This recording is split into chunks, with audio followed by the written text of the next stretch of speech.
There's long been debate about bilingual education in the United States and what's the most effective way to make sure students are proficient in academics in the English language. Special correspondent John Talenko reports on a Connecticut school district that's taking a different road, one that may yield results but is sparking a battle over its approach. Turn the page. From kindergarten to third grade, these are the reading years. But when students exit them, national tests show, only about 35% read proficiently. Here in New Britain, Connecticut, the figure is just 25%, among the lowest in the state. But this urban, mostly Latino school district is trying to turn that around. How are you? From Board of Education? The effort began with home visits to address chronic absenteeism among kindergartners. Chronic absenteeism last year was 30%. So that means we had approximately maybe around 1,000 kids last year, and 30% of them were missing at least 18 days of school. I sent letters. What do we do on this? Attendance officers Joe Vavrchak and Jarell Hargraves have made some 400 home visits this year. We're not there to put a hammer to the parent because there's a lot of issues that cause truancy and absenteeism, a lot. The good thing about the school is that they're helping me potty train him. That's why his attendance is, Okay, so poverty plays a key piece. Clothing associated with poverty, hygiene. I'm a good mom, but I know the attendance. I know. Again, each case you need to really sit down with them and speak with them a little bit. Talk to them. Find out what we might be able to do to help you. Yes, you got to deal. I'm going to try to do my best. A recent study found that among chronically absent kindergartners, more than 80% were behind in reading by the time they finished third grade. Sure, we want the little guys in school. Okay. Okay, because they're the ones that need to be in school. Yes. Home visits are making a difference, reducing chronic absenteeism among kindergartners from 30% last year to just under 18%. We have to keep... Along with getting more students in the door, New Britain has changed reading instruction, especially for its sizable population of students who arrive at school speaking only Spanish.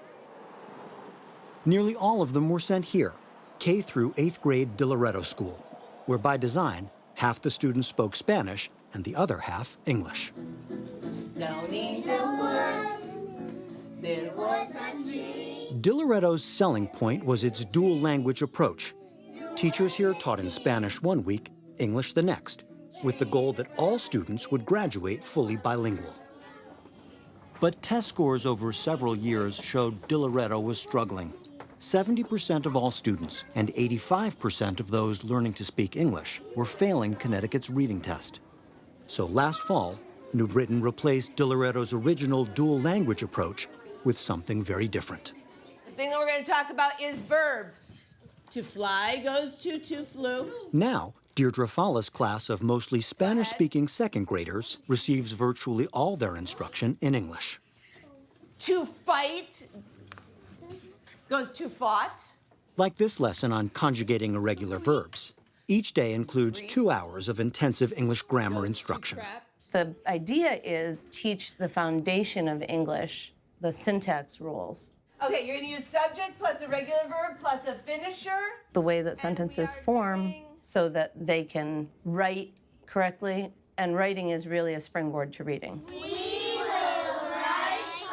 When it comes to English language learners, I make it very clear, our job and our objective is to get them to acquire English as rapidly as possible so they can be in the mainstream. Requiring that instruction be delivered in English was the first major policy change by New Britain's new superintendent, Kelt Cooper. Annalise Rodriguez. He had extensive experience with Spanish-speaking students, having just come from Texas, where he ran schools along the U.S.-Mexico border.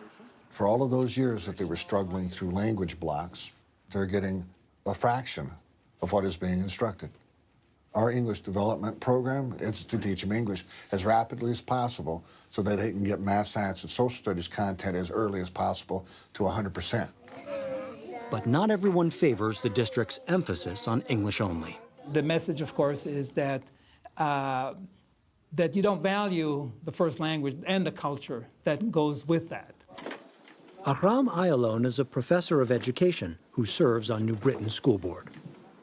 He argued for strengthening De Loreto's original dual language approach which a recent state audit found had been implemented incorrectly, hampered by increases in class size, limited resources, and frequent changes in leadership, not by any problem with dual language instruction itself. The best way to learn English is to tie it to the first language. For example, you do a comparison, you learn how grammar in Spanish, for example, the adjective comes after the noun, for example. Kind of like in Hebrew, you say man handsome, not handsome man, in Spanish. So you learn through comparison, you learn how English and Spanish are connected and how they're different. A basic truth in teaching is you start with what your students know, which may be Spanish, German, Polish, and you build on that. We've got our subjects. Here are our 3 subjects. The debate isn't confined to New Britain. With some 5 million students in the United States learning English for the first time, and most struggling, it matters tremendously which approach works better. When you look at the research, it strongly suggests that a better approach is to teach students first in their native language. What do you say? You know, there's a lot of different academics. You can make everything fit what you want. I'm doing things different. Because if we continue to do the same things we've always done here, we're going to get the same results. And the results here are why I'm here. I'm looking for one of those past verbs. While sink or swim English only has been shown to be less effective, New Britain's version comes with supports, daily lesson plans for teaching the language itself.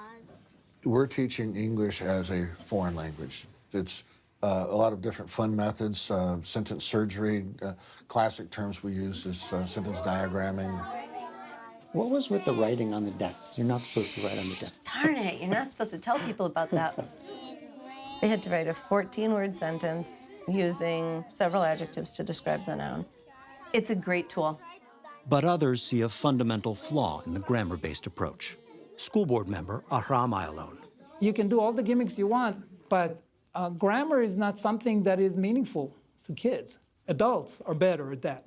Kids want stories, kids want to interact with each other, with language, and this takes the meaning out of the instruction. Something else we noticed. Nearly every inch of classroom wall space was devoted to grammar. Very little social studies, very little science, very little math. It's deliberate. We're less concentrating on the content of math, science, social studies at the same time, whereas other methods try to blend these all together. Well, to a lot of observers, you're shortchanging the kids. What do you say? That's where we place our value. If you don't acquire English, then you're effectively barred from all sorts of different opportunities.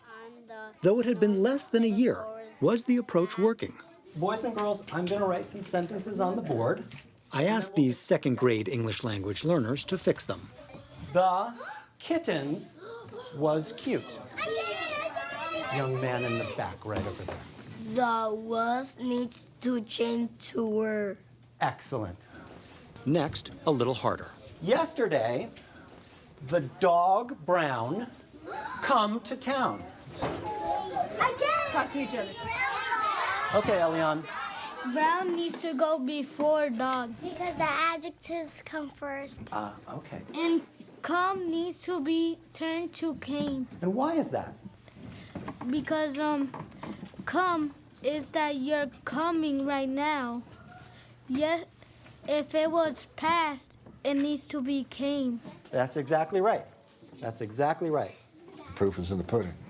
It's very clear that the ones that have gone through these programs have a better articulation of the English language, better understanding of the English language, understand the grammar rules, and are much more proficient in English than their native English counterparts in the mainstream.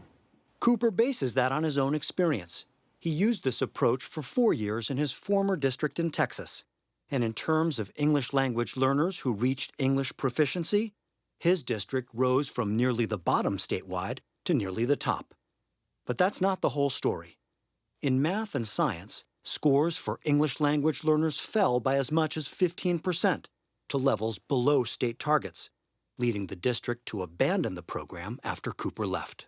When you spend so much time on grammar, I think it kind of reduces education and it reduces kids' motivation to learn.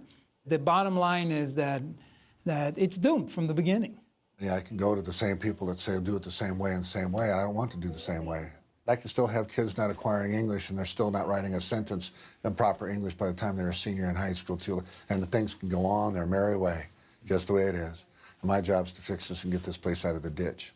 Thank you, Mrs. You're welcome. New Britain will soon get an early look at whether its attendance and reading policies are making a difference. Results from the latest state test will be released this July.